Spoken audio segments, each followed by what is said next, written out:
Видовте и самите бевте сведоци, денешното рочиште за настаните од општина Центар се одложи.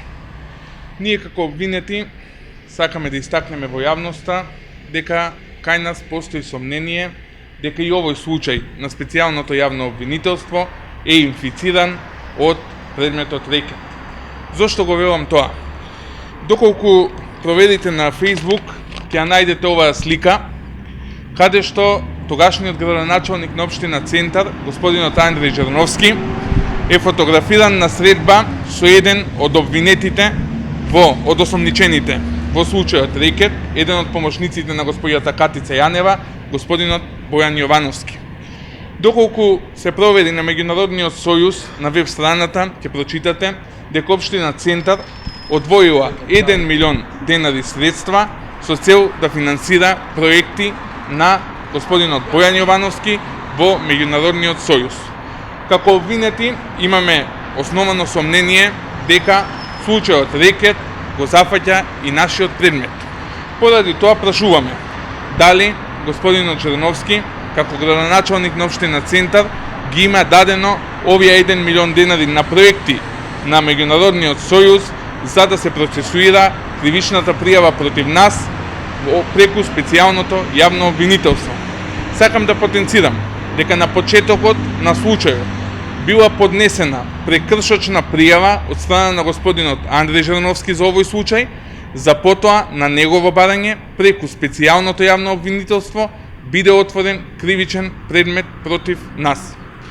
Сите овие случувања што се случуваат поврзани со специјалното јавно обвинителство се уште еден доказ дека предметите кои ги води се против одбрани луѓе, против луѓе кои беа етаблирани во тоа време во партијата која денес е во опозиција, и ова специјално јавно обвинителство не спроведуваше правда, туку ова специјално јавно обвинителство спроведуваше селективна правда.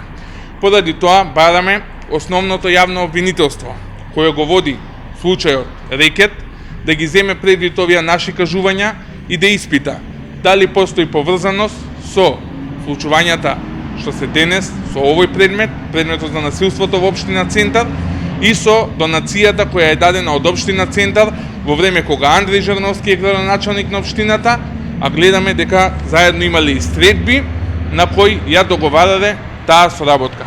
Очекуваме да дознаеме одговор од основното јавно обвинителство. Ако има прашања, повелете. Освен ова од јавно објавена слика, имате некои други конкретни сознанија или докази кои ги видите? Значи, на веб страната на Меѓународниот сојуз Скопје е објавено соопштение, јас го имам вака испринтано, во кое јавно стои дека донација во висина од 1 милион денари средства од буџетот на општината, како и од други донатори, се дадени на проекти за помош на Меѓународниот сојуз за одредени баратели во таа општина. А можеме да слушнеме изминатите денови во јавноста дека низа луѓе даде пари во Меѓународниот сојуз за одредени проекти кои никогаш не се реализирале.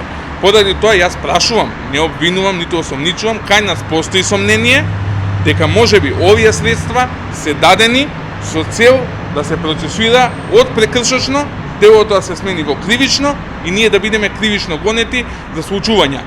А пак ако гледате од друга страна, за други протести што се случувале во градот Скопје, од шарената револуција, протестот пред градот Скопје биде процесуирани во најголем дел како прекршочни пријави, за разлика од нашиот случај, каде што на протестите не се случи ништо поразлично од шарената револуција, од протестот во градот Скопје, а не го надкривично. Поради тоа кај нас постои сомнение дека и овој случај на СЈО е инфициран од случајот рекет.